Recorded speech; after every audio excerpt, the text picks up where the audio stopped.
Let's do some drywall.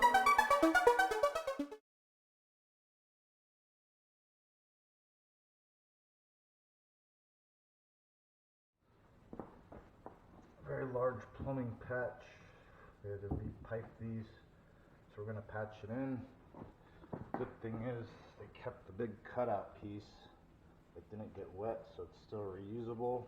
So if you get able to reuse your cutouts, go ahead and do it. If not, you're going to have to use new sheetrock. First things first, let's mask off the baseboard. Put plastic down. They cut this stud right on the center, so they did a good job here. Center to center. So I'm just going to have to back up these screws, put some screws in here, put the patch in, screw it in. Let's go ahead and get our plastic down. I already masked the baseboard, piece of plastic, if you don't have plastic, tarp, cardboard, whatever, just to contain your mud.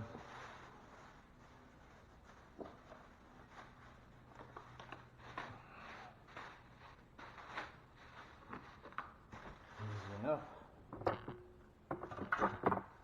These screws, back these out. The screws are still in good shape. I'm going to just reuse them. Why not?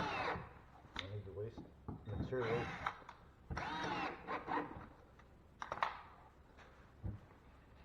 A little patch. Let's see.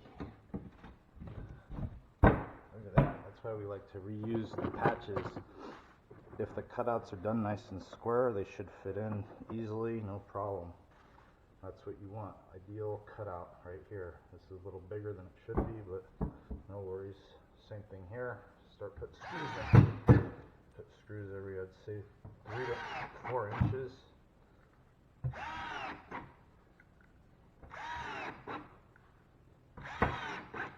Also, I like to put screws on the outside edge if possible to tighten up the old sheetrock. Throw a couple in there. See how it's loose? It tightened up. Same thing with this side.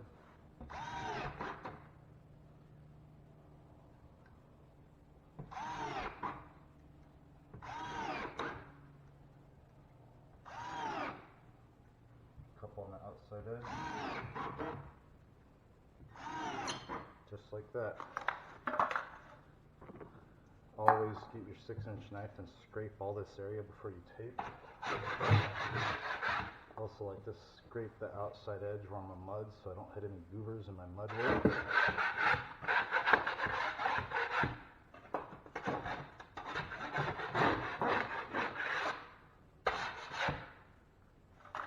Spray glue is optional. I use it when I do patches on old walls because it helps the fiberglass mesh stick. The fiberglass is naturally adhesive on the backside, but it's not that great. It likes to stick to new sheetrock, but patches, they'll stick, but it falls off. So this is an optional product. I just use it because I got it. Just like that. Now the tape is really going to stick well to this, so when I go to mix up my mud, the tape doesn't fall off the patch. Push it down, it's stuck good. That's the spray glue advantage. Fiberglass. See this tape here? I'm going to overlap it. Nice clean cut. Overlap it.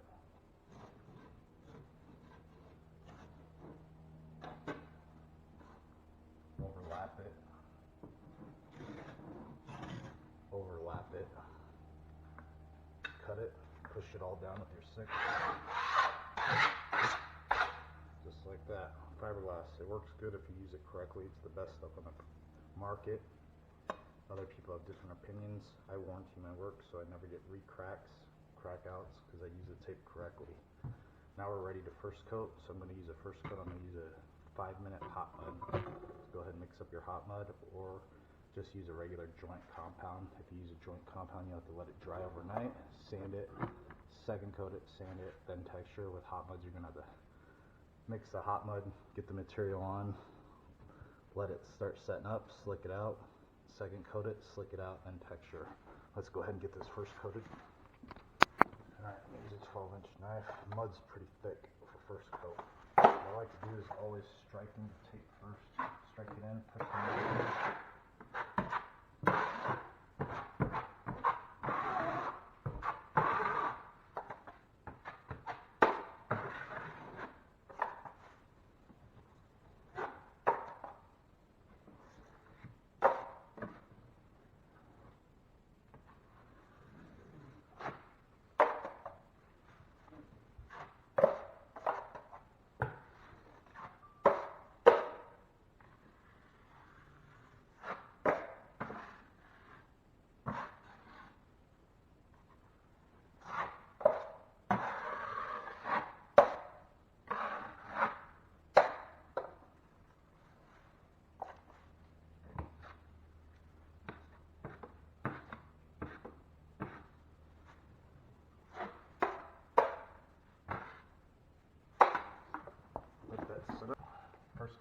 it up. So I like to sponge the edges. This is a technique used with hot muds only. Damp sponge, hit the edges, 6-inch knife. You're just going to take off the extra mud. Take off the extra mud. You can go any direction. It's getting rid of any lap marks, any extra mud. You're kind of pushing the mud into place. If you slick out good enough, it's almost like a second coat. All that extra mud. Take off that extra mud.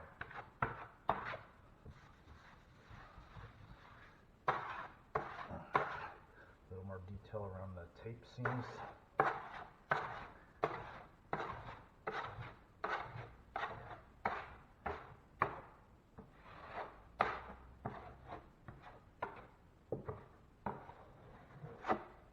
Angle area, or the baseboard, take all that extra mud out of there. Go ahead and clean up your tools, double check your edges.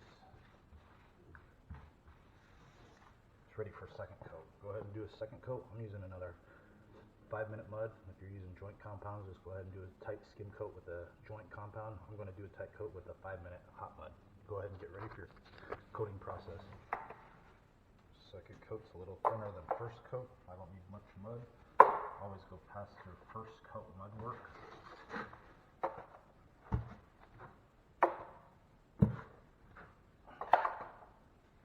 If your patch is still deep, you'll have to leave it on a little heavier.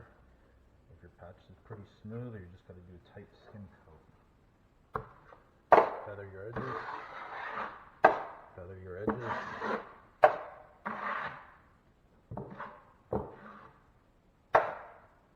Skim it up. Skim it up. Notice I'm laying the knife flat. I'm not standing the knife up. I'm laying it flat, so I kind of coat the patch.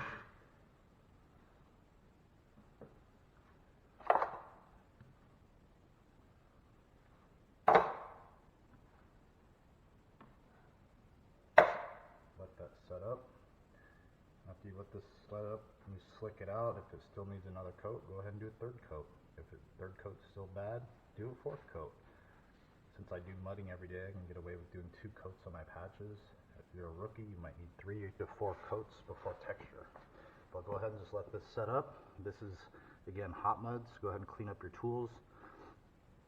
As this patch dries, just let this set up, and then we're going to do the same thing like first coat. Just slick it out, and then it'll be ready for texture. Alright, the second coat's starting to dry. Same thing like the first coat. Take your damp wet sponge and get rid of that edge. Get rid of that edge. Get rid of that edge. Go over the rest of it. I'm just kind of getting the patch not soaking wet, just getting it wet so my knife glides over it smoothly. Feather it out. Slick out, slick out. A little more effort on the tape seams.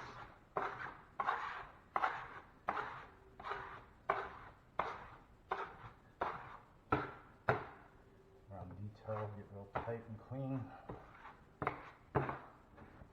This goes against the baseboard, so I'm going to feather it extra hard against the baseboard so it's not a big clump on the bottom of the baseboard. Took all that extra mud off. You need to re-wet the patch, go ahead.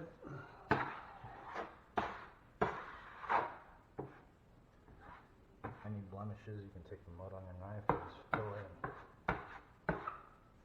Once it looks good, just double check it again, your edges. If the patch is still deep and doesn't look good, go ahead and follow through with another coat. This patch is pretty good for texture, so next step is the texture. Texture here I'm doing is called a skip trowel. Depending on your region, you might have a different type of texture. If you have a smooth texture, your next step would just be skim it out smooth with a joint compound. I'm going to be texturing it with a joint compound doing the skip trowel. Give this a few more minutes to fully set up. Make sure edges are all feathered off. We don't want a sharp edge there. Feather it off, feather it off. Base area is clean, around your boxes are clean. Good to go. Let's give it a couple more minutes to set up. In the meantime, we can get ready for the texture using a joint compound. Alright, let that set up. Good. Now it's ready for texture. Textures, I never use hot muds, I use a joint compounds. Joint compounds, mixed up creamy, no clumps.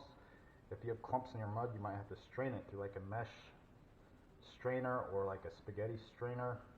But the mud consistency here, I'd say, is like a heavy pancake batter, creamy. I also use a 6-inch knife. Depending on your region, you might have different type of textures. The texture consistency is pretty much the same for all textures. I would say 85% of the textures, the consistency is the same. Heavy pancake batter.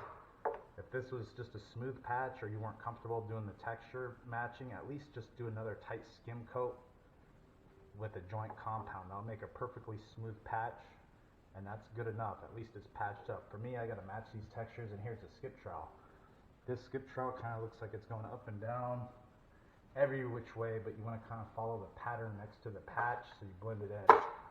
Skip trowel, nothing to it. It takes practice, of course, to make perfect. I'm just getting a little bit of mud on here, and I'm starting on the outside edge to kind of get my pattern going.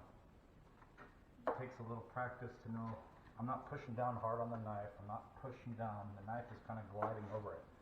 That's why it's called a skip trowel, because we're skipping over it, and it's kind of doing the skip pattern. You want to learn how to do skip trowel, maybe practice on an old piece of sheetrock or piece of cardboard or something until you get your mud consistency just right and your technique correct. It's more of a technique. There's so many textures out there. Most I've seen, of course, are smooth, so if you have a smooth texture, like I said, just skim it out with a joint compound, a nice tight skim coat, and it'll be a perfect smooth patch. Skip trowel, a little more detail around these light boxes, electrical boxes, around all edges. You don't want big gaps there. Just skip it trowel. Just keep it going. I like to get my whole patch skip troweled or my whole area, and then I'm going to go ahead and kind of knock down the area. I'm not going to knock down, pushing down super hard with my knife. I'm just going to let the knife glide over it to do the knockdown technique. Get past the patch area so it blends into the existing. We want it to blend in.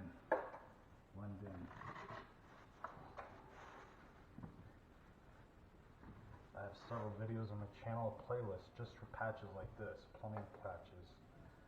So after you watch this video, just watch other ones until you kind of see the technique. Most of my videos, the same process. All this is drywall repairs. It's a process. Once you learn how to do the process and use the muds, then the rest is easy. It is an art. Alright, knockdown. I'm just pushing down. I'm not pushing down hard. The knife is just gliding over the skip trowel. Knocking it down. Knocking it down. Knocking it down.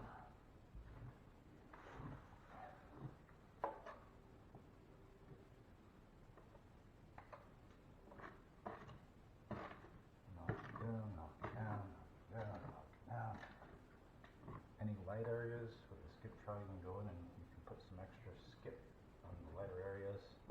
Make sure it go down to the baseboard or on the detail so everything's textured nicely. Double check your work. That's pretty much it. Before you're masking with a patch like this, you're going to have to let it dry at least 24 hours.